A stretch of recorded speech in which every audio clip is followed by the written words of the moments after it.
C'est honteux. Honteux.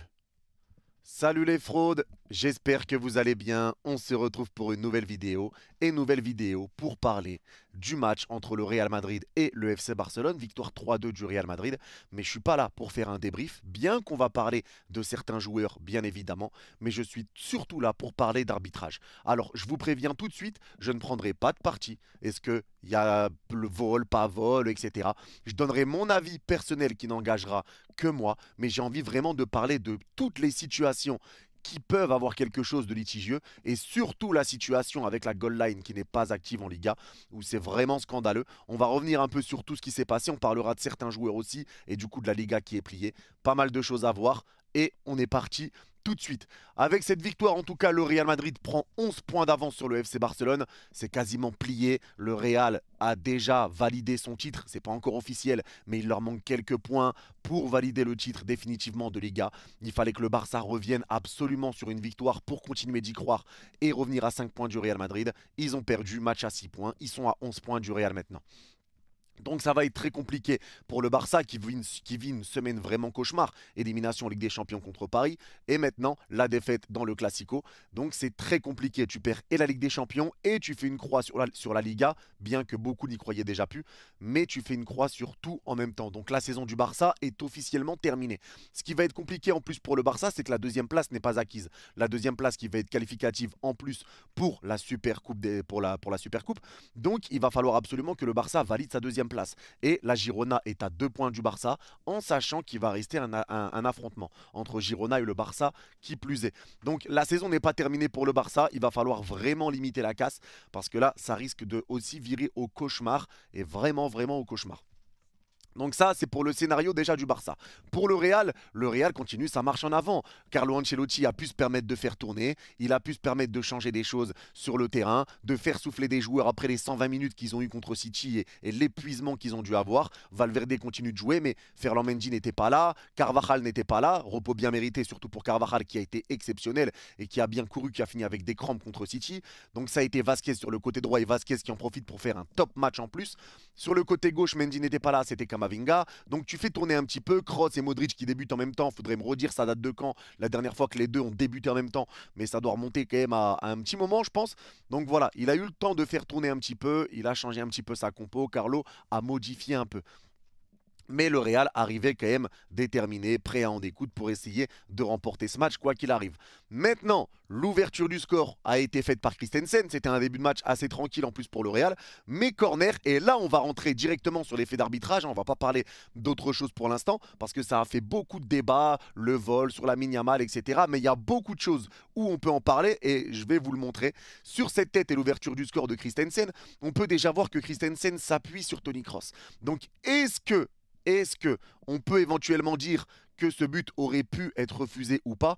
Il y a un monde où ça peut être refusé parce que Christensen s'appuie sur Kroos pour prendre de la hauteur. Kroos peut pas sauter. Alors peut-être, ça a fait débat également. Peut-être, là je ne vais pas rentrer dans un débat oui, non. Pour moi, non, le but est valable. Maintenant voilà, c'est pour dire qu'on peut rentrer aussi dans un débat qui a beaucoup de choses qui peuvent faire parler sur ce match. La deuxième chose qui peut faire parler sur cette action, Lamine Yamal qui part au but et il est retenu par Camavinga. Alors là les gars, pour moi, je sais que Camavinga n'a pas pris rouge, mais pour moi, c'est rouge. Pour moi, c'est rouge. Camavinga, on le voit, les gars, Lamine Yamal part au but. Alors, il y en a qui vont dire que c'est pas le dernier défenseur, mais Lamine Yamal a quand même de l'avance sur les joueurs qui reviennent, sur Tchouaméni et Valverde, si je dis pas de bêtises. Il a quand même pas mal d'avance, donc il va se retrouver en face à face quoi qu'il arrive. Si Camavinga fait pas faute, Lamine Yamal peut se retrouver en position de frappe. Et pour moi, il se retrouve en position de frappe. Donc pour moi à ce moment-là c'est rouge. Je vais pas mentir, pour moi c'est rouge. L'arbitre ne l'a pas donné. Deuxième chose qui fait que éventuellement le match peut tourner. Ensuite, l'occasion justement avec le bon vieux Lucas Vasquez. Lucas Vasquez qui va récupérer le penalty. Il y avait encore un 0 à ce moment-là. Alors, Lucas Vasquez sur cette action, j'ai mis deux images et j'ai bien fait exprès. Sur cette première image, on voit que Lucas Vasquez met le crochet, donc on voit que le pied de Koubarsi est déjà posé, que Lucas Vasquez, le ballon est passé, mais lui n'est pas encore passé. Sur la deuxième image, on voit Lucas Vasquez se prendre dans les pieds de Koubarsi. Alors moi, je vous dis la vérité les gars, encore une fois, sur cette action, oui, il y a contact. Oui, Koubarsi augmente un petit peu sa place sur le terrain, il augmente un petit peu, je ne sais plus comment on dit, j'ai perdu le terme, mais il augmente sa position. Maintenant, moi quand je vois cette action, je vois l'action que j'ai vue entre le Bayern et Arsenal. L'action où justement on a un joueur qui rentre dans la surface qui est Saka et qui se télescope avec Neuer, où on a l'impression un petit peu que Saka met le pied sur Neuer. J'ai l'impression de revoir un petit peu cette action. Alors oui, Koubarsi allonge un petit peu sa superficie avec ce pied très tendu, mais j'ai aussi des sensations où selon l'angle, et là vraiment c'est une question d'angle, il y a des angles où j'ai l'impression que c'est Vasquez qui va se mettre sur Koubarsi, et il y a d'autres angles, je ne vais pas mentir, où j'ai l'impression vraiment que Koubarsi commet la faute. Donc il y a aussi cet aspect d'angle, mais c'est pour dire que là aussi on peut discuter, on peut remettre des choses en question, il y a des choses qui peuvent être revues, mais en tout cas en termes d'arbitrage, tout n'a peut-être pas été tout rose. Alors pour moi, au moment où on parle, la seule erreur du match, j'aurais peut-être donné penalty. Honnêtement, j'aurais peut-être donné penalty. Mais là, pour moi, la seule erreur du match, pour l'instant, en tout cas, c'est le rouge sur Lamine Yamal. Alors Christensen, ça peut être, on peut en parler sur la tête, ça peut faire parler ce penalty qui peut être imaginaire pour certains et je l'entends. Il y en a qui vont dire que c'est pas imaginaire, d'autres vont dire que c'est imaginaire. Maintenant, pour en arriver à ce penalty, il faut quand même rappeler que ça part du bon vieux Cancelo. Et Cancelo qui fait un match qui est totalement calamiteux. Et lui, ça peut devenir inquiétant parce que Cancelo, sur cette image qu'on voit, il récupère le ballon devant Vasquez. Sauf que Cancelo passe totalement à côté derrière parce que Vasquez lui a mis une petite feinte. Il s'arrête et Cancelo passe totalement devant. Et ce qui fait que Vasquez récupère. Sur cette image, j'ai pas l'autre, mais Vasquez va récupérer parce que Cancelo va partir totalement à la droite de Vasquez. Il va se faire totalement avoir. On a aussi cette image où on voit que Cancelo se fait totalement prendre par Luka Modric. C'est au final lui qui se retrouve par terre. Mais Cancelo passe de ce joueur qui était très aimé, très apprécié, au joueur où maintenant certains supporters du Barça se posent la question s'il doit rester à Barcelone, si le Barça doit payer son argent qu'il coûte, son prix, pour le récupérer justement à Manchester City. Est-ce que le Barça va payer finalement? Je ne sais pas, mais c'est vrai que là aussi, Cancelo a fait un match tellement pas bon. Ça a déjà été le cas contre le Paris Saint-Germain. Ça a été dur. Il fait la faute sur Ousmane Dembélé. Là, il est responsable sur 2 buts parce qu'il y a un autre but où il est responsable. Donc c'est quand même très très inquiétant. Et c'est quand même très très compliqué aussi pour le bon vieux Cancelo parce que défensivement, il était à la ramasse. Défensivement, il s'est fait manger complètement. Il s'est vraiment vraiment fait manger, mais totalement. Ça a été dur. Je ne sais plus sur le deuxième, si c'est sur le deuxième ou le troisième où Cancelo est encore à la rue. Je crois que c'est le deuxième où il est totalement pris aussi. Mais Cancelo, ça a été très compliqué pour lui. Défensivement, il a rien apporté. Et c'est sur cette erreur que ça ramène l'action de Lucas Vasquez. Donc encore une fois, est-ce qu'il y a péno, est-ce qu'il n'y a pas péno, ça peut faire parler. Maintenant, c'est vrai que moi, quand je vois cette action, je revois un petit peu l'action que j'ai vue entre le Bayern et Arsenal. Et il n'y a pas eu pénalty pour Arsenal. Mais il y a certains angles où vraiment, pour moi, il y a pénalty. Après, Koubarsi, comme j'ai dit, il allonge un petit peu sa superficie, tout ça. Donc oui, le pénalty peut être légitime. Mais encore une fois, je répète que je ne suis pas là pour dire qu'il y a un vol ou qu'il n'y a pas de vol. Je suis vraiment là pour incriminer la Liga et ses arbitrages qui sont vraiment inquiétants. On est sur des matchs très importants. Le Classico, je pense que c'est encore le Classico le plus regardé dans le monde, le plus suivi. C'est un Barça-Real. C'est pas normal d'avoir des arbitres aussi mauvais. Que ça soit en question avec la VAR ou même avec la VAR, ils peuvent faire des erreurs ou qu'il n'y ait pas la goal line technologie. On va en reparler après, mais c'est scandaleux que la goal line ne soit pas en Liga parce que Monsieur Tebas veut faire des économies, parce que Monsieur Tebas ne veut pas payer, parce que Monsieur Tebas veut gratter de l'argent. Mais c'est quand même scandaleux. Et les gars, ça m'étonnerait même pas que Tebas sorte une interview où il va dire bah, je vais pas payer 4 millions pour un seul match dans l'année où ça nous aurait servi quand même. Et vous savez qu'il en est capable, c'est ça le pire, vous savez qu'il en est capable. La Liga est très mal gérée, que ça soit avec les arbitres, et il y a beaucoup d'arbitres très mauvais, parce qu'il y en a beaucoup qui parlent de oui, Real avantagé, Barça avantagé, mais beaucoup de fois le Real se fait carotte, et le Barça se fait carotte. Et ça c'est une réalité pour ceux qui suivent la Liga, pour ceux qui suivent le Barça, ceux qui suivent le Real, vous savez qu'il y a des moments, oui, il y a des trucs où c'est un petit peu cadeau, on dirait, mais il y a des moments où ils se font totalement carotter. Il y a des pénaltys évidents qui ne sont pas donnés, et ça fait perdre des points à l'une ou à l'autre équipe. C'est quand même effrayant. Et ça, il faut le dire. Vraiment, les arbitrages sont très très inquiétants. Et maintenant, on va arriver sur le plus gros sujet justement de ce match, avec cette frappe de Lamine Yamal. Alors cette frappe de Lamine Yamal, comme il n'y a pas la goal line technologie, est-ce qu'elle est rentrée, est-ce qu'elle n'est pas rentrée? Alors là les gars, encore une fois, ça va être une question d'objectif, parce que tout simplement, enfin une question d'angle de vue surtout, parce que tout simplement, si je vous mets cette image-là, vous allez me dire, Yanis, le ballon n'est pas rentré, le but n'est pas valide. Mais si je vous mets celle-là, est-ce que vous êtes toujours aussi sûr de pouvoir me dire que le ballon n'est pas rentré? Moi, c'est la question que je me pose. Est-ce que le ballon est rentré ou non?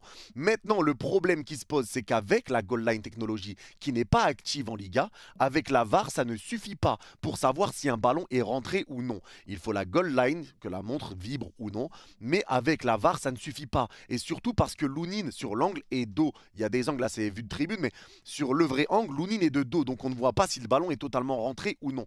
Il y a d'autres images qui sortent avec justement cette image-là de Canal+ qui est sortie hier pour nous indiquer que selon leur drone ou je ne sais qu'est-ce que c'est, selon eux, le ballon n'est pas rentré. Mais on a tout de suite des réponses avec, encore une fois, Archivo VAR qui pour eux, le ballon est bien rentré et que le but aurait dû être validé. Donc là, encore une fois les gars, que la VAR ne soit pas disponible en Liga, c'est scandaleux dans des matchs aussi importants parce que ça aurait redonné l'avantage au Barça. Je le répète encore une fois, si le but était valable, le Barça aurait repris l'avantage. Alors, ça change rien au fait que le Barça mené déjà, mené 2-1, ils ont réussi à perdre le match, tout ça, oui, on va pas revenir sur l'histoire. Le Barça est une équipe qui a du mal à tuer ses matchs et c'est une équipe qui sait les perdre aussi, qui n'arrive pas à tenir ses matchs. Ça a été beaucoup mieux en début de saison, mais sur la fin, ça a été beaucoup plus compliqué. Malgré un Lamine Yamal qui a été très bon, qui a été excellent, c'est beaucoup plus compliqué pour le Barça de tenir ses matchs que ça a pu être le cas auparavant. Maintenant, il y avait 2-2. Si le Barça perd 3-2, c'est parce qu'ils savent que dans tous les cas, ils sont morts. Ils sont obligés de tout faire pour essayer de marquer. Ils sont obligés de se découvrir, c'est eux qui doivent mettre le troisième. Le 2-2 pour le Real, ça change rien à leur vie. 8 points d'avance, il n'y a rien qui change, c'est tout. Ils se rapprocheront du titre quoi qu'il arrive. Mais la victoire, si le Barça prenait la victoire, 5 points, revenir à 5 points, tu as un mini-espoir derrière. L'espoir est toujours permis. Donc tu es obligé de te découvrir à égalité, ce qui fait un peu que tu perds le match aussi, parce que forcément, tu joues beaucoup moins défensif que ce que tu aurais pu le faire. Donc le Real profite un peu des largesses un peu défensives du Barça pour aller chercher justement cette victoire. Maintenant, cette victoire a de lourdes conséquences parce que maintenant tu es à 11 points, tu as perdu les 3 classicos dans ton année pour le Barça, tu as perdu les 3. C'est pas arrivé depuis 1930 les gars. Les années 1930, c'est quand même effrayant. Hein, plus de 80 piges que le Real n'avait pas gagné 3 classicos dans l'année. Plus de 80 piges.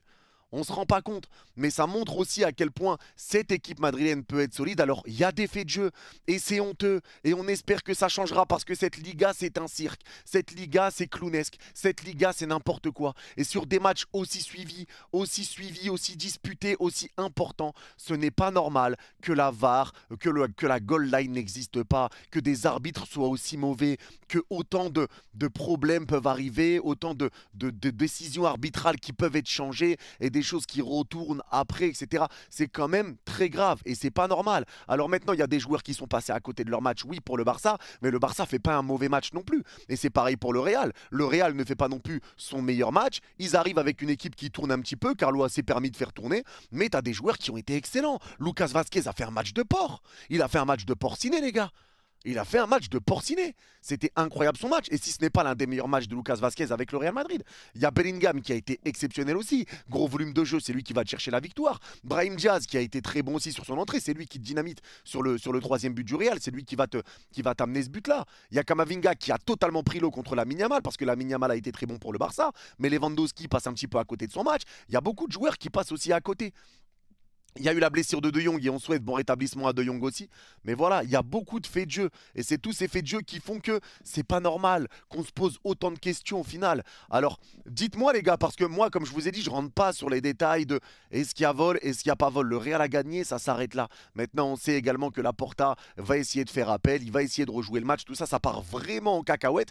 Mais toutes les situation litigieuse, c'est vrai que ça fait beaucoup. Mais cette action sur Lamine Yamal, elle ne fera jamais taire. Et le problème qui se pose, il est là. C'est qu'on ne saura jamais si ce ballon est rentré ou non. C'est le problème qui se pose. On ne le saura jamais, les gars. On peut essayer tout ce qu'on veut, on ne le saura jamais. Donc, est-ce que le but est rentré? Certains vont vous dire non. Certains vont vous dire oui. Maintenant, c'est vrai que d'un côté plus objectif, comme moi, je peux l'être actuellement, c'est vrai qu'il y a pas mal de situations qui auraient pu être litigieuses. Sur Christensen, le premier but, est-ce qu'il retient vraiment Toni Kroos? Je vous invite à regarder. Hein. Mais est-ce que ça peut être sifflé? Le carton rouge qui n'est pas donné à Kamavinga éventuellement, perso je l'aurais donné. Le penalty sur Vazquez, est-ce qu'il y a péno, est-ce qu'il n'y a pas péno? Le but de Lamine Yamal, est-ce qu'il y a but, est-ce qu'il n'y a pas but? Il y a beaucoup de choses, qui font que maintenant en tout cas, Je le répète, c'est que la Liga est vraiment clownesque. C'est vraiment clownesque et ça changera jamais. Ça a toujours été comme ça, toujours des arbitrages qui sont remis en question, remis en doute, mais le fait de ne pas avoir la goal line, ça c'est la pire erreur du monde. Et le pire, c'est que je crois que ça coûte 4 millions 4 millions à l'année ou quelque chose comme ça. C'est pas énorme, mais Tebas veut faire des économies et Tebas ne veut pas mettre cette goal line alors qu'elle est disponible partout. C'est quand même inquiétant de ne pas vouloir mettre juste cette goal line technologie parce que la VAR ne suffit pas dans ce genre de compétition. En tout cas, le Real Madrid maintenant a 11 points d'avance. Le Real Madrid va doucement se diriger vers le titre. Le Real Madrid est extraordinaire. Le Real Madrid fait une saison qui est monstrueuse. Ils sont en train de rouler sur tout le monde, invaincus depuis le mois de septembre, sans avoir remplacé leur cadre, etc. Je le répète, mais il y a quelque chose qui se passe dans cette équipe madrilène. Et là, je ne parle pas forcément pour ce match contre le Barça, parce que tu revenais d'un match contre City, de la qualif, c'était compliqué. Le repos, tu fais tourner un peu. Mais cette équipe madrilène, il y a vraiment un truc qui se passe là-bas. Il y a vraiment quelque chose qui se passe là-bas. C'est une équipe qui est effrayante, qui est impressionnante. Les stats sont folles, invaincus depuis septembre. Pas de finale de Ligue des Champions perdue depuis les années 80. 14 Ligue des Champions remportées sur 16 finales jouées. On ne se rend pas compte de qui est le Real Madrid et il faut respecter cette équipe du Real Madrid. C'est impressionnant.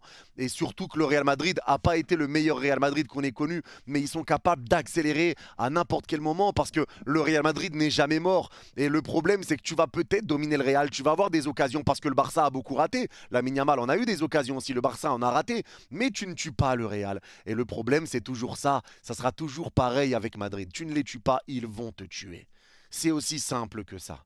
Si tu les tapes, tu les tapes, tu les tapes, mais tu ne les fais pas tomber, le Real va se lever et va te faire tomber avec une tarte. Le Real Madrid, c'est ça. Il y a des moments où c'est eux qui vont te taper et qui vont te tuer, quoi qu'il arrive, parce que si c'est eux qui te tapent, tu peux rien faire. Mais si c'est toi qui commences à taper, tue-les. Et si tu ne les tues pas, tu seras mort. Il y a rien d'autre à dire. Il y a rien d'autre à dire. En tout cas, le Barça, je le répète, n'a pas fait un mauvais match. Le Real n'a pas fait un mauvais match non plus. Ils ont joué avec leurs armes. Ça a été plus ou moins serré. Il y a eu des occasions comme ça et le Real a poussé quand il fallait pousser. Et voilà les décisions arbitrales derrière qui font parler, bien évidemment. Le match est terminé 3-2 pour le Real. Alors, je ne vais pas dire victoire pas méritée ou autre, mais en tout cas, le score en est là. Victoire pour le Real Madrid. 3-2. Et maintenant, voilà, c'est vrai que ça sera toujours ces erreurs d'arbitrage ou ces décisions arbitrales qui feront parler. Alors dites-moi en commentaire, vraiment ça m'intéresse. Est-ce que pour vous, sur quelle faute, quelle situation vous auriez validé le but, pas validé, carton rouge, pas carton rouge, penalty, pas penalty? Dites-moi les gars, sur toutes les situations que j'ai évoquées, but de Christensen, carton rouge sur Camavinga, le penalty sur Vasquez, le but de Lamine Yamal, qu'est-ce que vous auriez fait vous? Parce qu'il y a quand même 4 situations. Donc tenez-moi au courant, mais en tout cas je voulais faire cette vidéo parce que la Liga ça devient vraiment, vraiment clownesque. Ceux qui ont vu cette vidéo jusqu'à la fin, merci à vous. N'hésitez pas à mettre souris en commentaire et je comprendrai que vous l'avez vu jusqu'à la fin. Nous, on se revoit très très vite, mercredi pour le match du PSG en live et pour le débrief. Vous êtes les gars, prenez soin de vous. Bye bye.